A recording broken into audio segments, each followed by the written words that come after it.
Re Enrico VII di Hohenstaufen, figlio di Federico II di Svevia e di Costanza d'Aragona, è una figura affascinante e complessa nella storia medievale europea. Nato nel 1211 a Palermo, Enrico VII, nel febbraio 1212, all'età di appena un anno, venne incoronato re di Sicilia, appena 6 mesi dopo l'elezione di suo padre a imperatore dei Romani.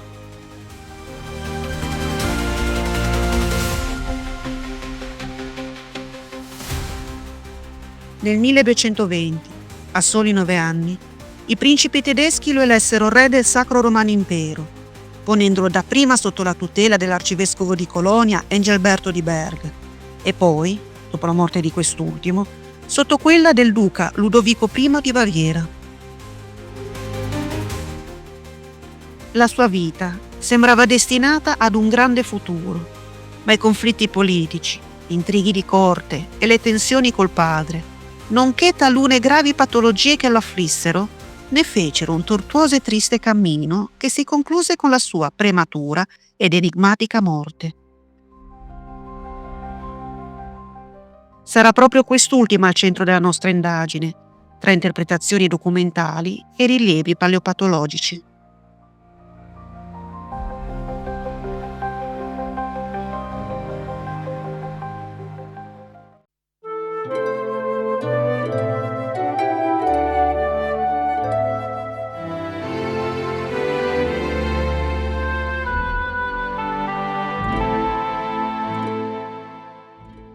Enrico VII fu un sovrano ambizioso e determinato, ma la sua ascesa al potere non fu priva di ostacoli. La relazione col padre Federico II fu spesso tesa e conflittuale, poiché Enrico, che cercava in tutti i modi di affermare la propria autorità e indipendenza, spinto dall'aristocrazia tedesca, tendeva a favorire innanzitutto gli interessi germanici, convinto che la terra d'origine degli Hohenstaufen dovesse rimanere al centro della politica imperiale. Federico, invece, aveva una visione molto più ampia, ritenendo troppo restrittiva la politica germanocentrica del figlio. Disaccordi tra i due emersero anche in relazione al matrimonio di Enrico. Quest'ultimo, infatti, inizialmente fidanzato con Agnese di Boemia, figlia del re Ottocaro I, di cui era profondamente innamorato, venne costretto, su ordine del padre, a sposare Margherita d'Austria, figlia del duca Leopoldo VI d'Austria, la quale aveva 7 anni più di lui.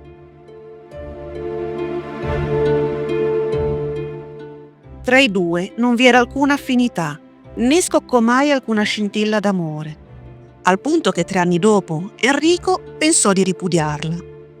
Tuttavia, l'intransigente opposizione paterna ne impedì la realizzazione. Tristemente, il suo unico vero amore, Agnese di Boemia, vista la situazione, decise di entrare in convento. In questa veste la giovane fece parlare di sé, fondando un monastero e un ordine monastico, adoperandosi inoltre con grandissima abnegazione alla cura degli infermi. La sua incrollabile fede e l'altruistico impegno le valsero la proclamazione a santa da parte della Chiesa Cattolica nel 1989. Dall'infelice matrimonio tra Enrico VII e Margherita d'Austria, comunque, nacquero 2 figli, Federico e Enrico, destinati entrambi a morire in giovane età. Verso la fine del 1234, a Federico arrivò una notizia che non avrebbe mai voluto sentire. Suo figlio Enrico aveva stipulato un'alleanza difensiva con la Lega Lombarda, ovvero col peggior nemico dell'impero. Si trattò di una vera e propria pugnalata alla schiena, un gravissimo atto di tradimento, aggravato dal fatto che contemporaneamente Enrico tenne anche le parti dei comuni e del papato contro suo padre. Fu così che nel 1235 il giovane monarca venne deposto e condannato a morte dopo un processo sommario. Ad ogni modo, in seguito, Federico, spinto da pietà paterna, commutò la condanna in carcere a vita. Enrico, che nel frattempo aveva contratto la lebbra lepromatosa, venne rinchiuso in diverse fortezze del Regno di Sicilia, tra Basilicata e Calabria. La fine del giovane sovrano giungerà prematuramente a soli 31 anni, nel febbraio del 1242, dando vita però ad un vero e proprio mistero circa le reali cause della sua morte.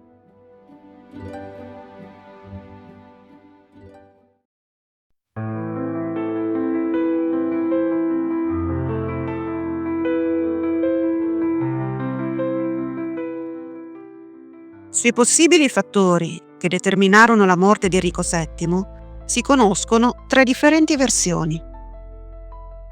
La prima lo vede scortato dalle guardie imperiali nel corso del suo trasferimento dal castello di Nicastro a quello di Martirano, entrambi in Calabria. Accade, infatti, che improvvisamente si sottrasse alla vigilanza, gettandosi da cavallo e sfracellandosi in un dirupo. La seconda versione lo vede rinchiuso nel castello di Nicastro, dove, convinto che il padre volesse ammazzarlo, tentò la fuga con la complicità dei suoi carcerieri, rifugiandosi nella foresta di Martirano, comune che oggi è amministrativamente posto nella provincia di Catanzaro. Ma tradito da alcuni pastori, venne nuovamente arrestato e condotto nel carcere locale.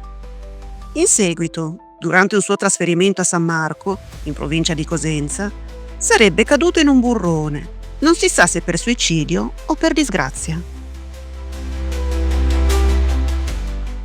La terza versione, più recente, lo vuole morto per malattia nel carcere di Martirano.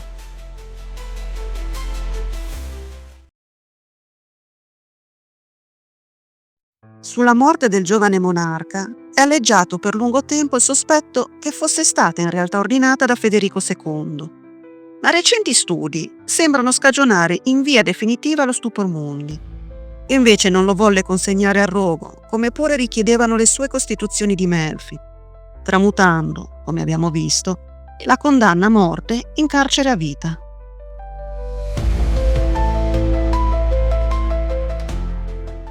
Peraltro, quando Enrico morì, suo padre volle che fosse sepolto in abiti regali.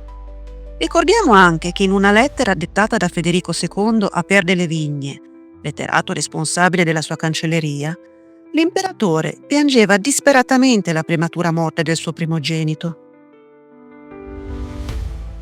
Il corpo di Enrico VII venne trasportato nel Duomo di Cosenza, dove fu sepolto con tutti gli onori in un magnifico sarcofago di marmo greco del III-IV secolo, sul cui lato frontale è raffigurata la mitologica caccia di Meleagro al cinghiale calidonio, mentre i due lati corti del sarcofago sono decorati ciascuno con un elegante grifone, ed il lato posteriore è invece grezzo, perché anche in origine addossato ad una parete. La rappresentazione del mito di Meleagro sulla fronte dei sarcofagi è documentata nella cultura romana già dal II secolo d.C., e il suo riuso in epoca federiciana potrebbe essere tutt'altro che casuale. È ben noto, infatti, il riutilizzo selezionato di tali opere, oltre che una raffinata imitazione delle sculture antiche.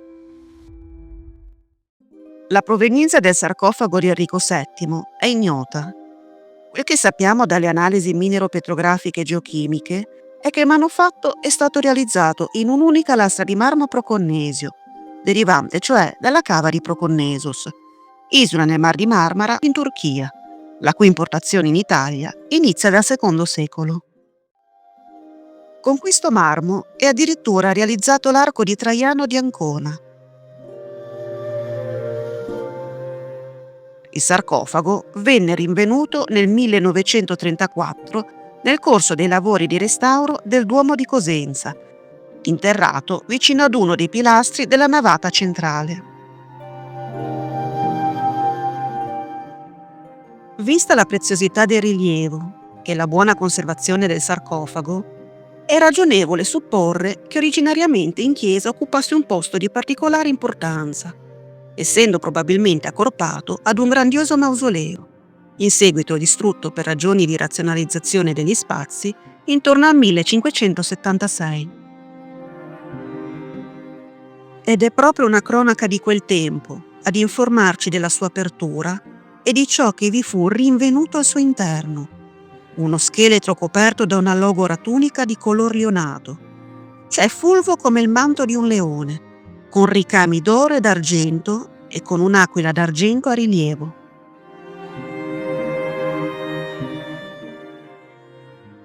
Quest'ultimo dettaglio consente di riconoscervi lo stemma degli Hohenstaufen, l'aquila spiegata di nero. Tale stemma venne adottato quale segno di dignità imperiale di origine romana dal bisnonno di Enrico, Federico Barbarossa, mentre il loro stemma originale era costituito da uno scudo d'oro a 3 leoni passanti di nero posti l'uno sull'altro.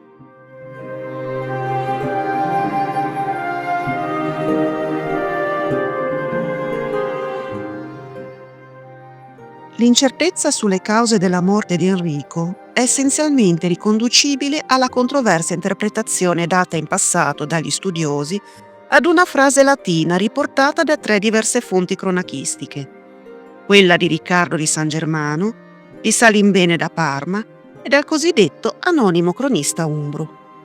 La frase è la seguente: ex improviso cadens infirmatus obiit. Essa è stata per lungo tempo tradotta come cadendo da cavallo morì, mentre invece deve tradursi con cadendo improvvisamente malato morì. Com'è evidente, questa più corretta interpretazione dissipa i sospetti su Federico II, visto che nella prima versione poteva anche dedursi che quella caduta da cavallo non fosse affatto accidentale. Aggiungiamo che comunque le 3 citate fonti, Riccardo di San Germano, Salimbene da Parma e l'anonimo cronista umbro, concordano nel sostenere la morte naturale di Enrico VII. Apud martoranum naturali morte defungitur.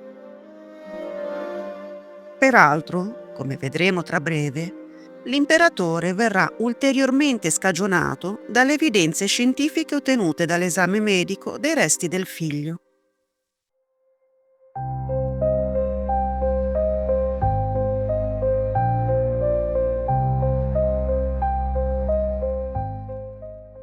L'analisi paleopatologica dei resti scheletrici di Enrico VII ha gettato nuova luce sull'enigma della morte del monarca svevo e sulle sue condizioni di salute, contribuendo a far apparire Federico II padre meno crudele verso il figlio, assolvendolo dal grave sospetto dell'assassinio.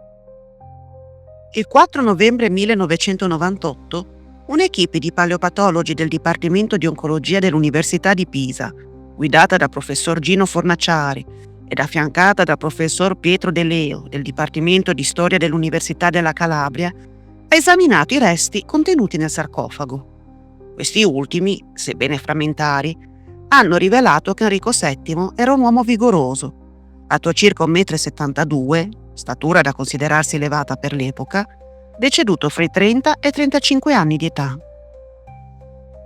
Inoltre, è emerso che originariamente il corpo venne deposto in posizione supina e con le mani sul pube.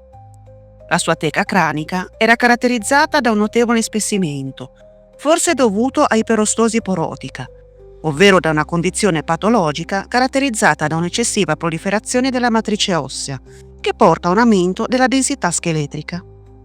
Presentava inoltre segni di traumi e sovraccarichi ponderali, probabilmente dovuti alla pratica dell'equitazione durante l'adolescenza. In particolare, sono state riscontrate numerose ernie a livello del rachide dorsolombare. È stato anche rilevato un abnorme sviluppo dell'apice inferiore della rotula sinistra, mentre la rotula destra presentava un quadro di osteoporosi diffusa. Sussistevano di conseguenza problemi di deambulazione. Questa osservazione combacia con quanto riportato dalle cronache dell'epoca, che riferiscono che al sovrano venne dato il soprannome di sciancato.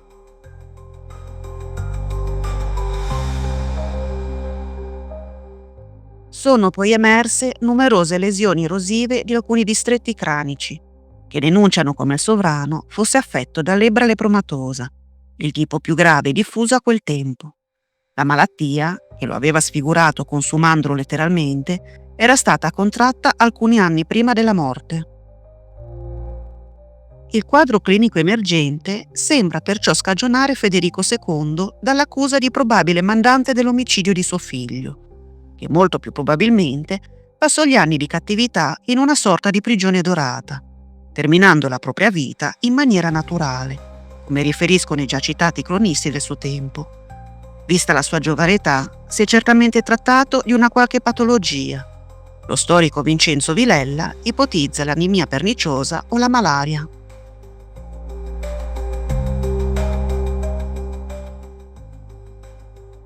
Per completezza di informazione precisiamo che, sebbene le caratteristiche fisiche rivelate dall'analisi medica confermino che l'individuo rinvenuto nel sarcofago sia effettivamente Enrico VII, gli studiosi ritennero comunque importante ottenere una conferma definitiva mediante l'esame del DNA. Ciò in quanto la lebbra, sebbene molto diffusa nel Medioevo, era una malattia alquanto insolita per un principe. Il DNA, quello mitocondriale, venne estratto da alcuni denti e risultò sufficientemente integro per poter condurre un esame comparativo col DNA di sua madre, Costanza d'Aragona. Inoltre, anche il DNA Y, sebbene in genere presenti molte più problematiche, venne tuttavia considerato un ulteriore utile elemento di riconoscimento se comparato con quello di Federico II. Ad oggi, però, gli esami genetici non sono ancora stati ultimati.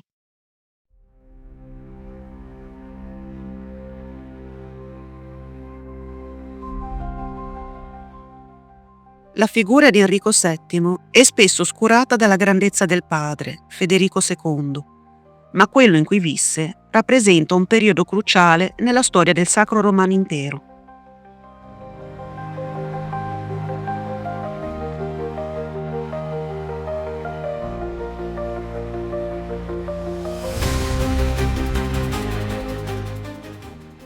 La sua condotta, ribelle ed ambiziosa, e le sue incongruenti decisioni politiche determinarono instabilità nel suo regno e compromisero il suo rapporto col padre.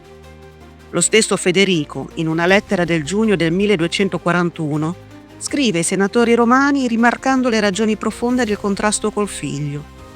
Egli individua nel folle tentativo di Enrico di voler prendere il suo posto un comportamento istigato dal Papa e finalizzato ad indebolire la sua potestà imperiale. In quella lettera Federico definisce il Papa capace di approfittare d'ogni occasione, anche la più drammatica, per indebolirlo.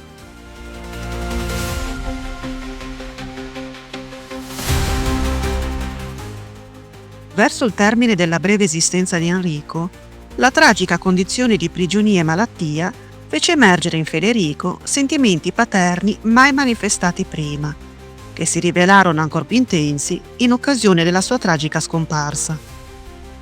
Tali sentimenti appaiono particolarmente evidenti soprattutto in una lettera indirizzata ai suoi sudditi, in cui partecipava al suo tremendo dolore.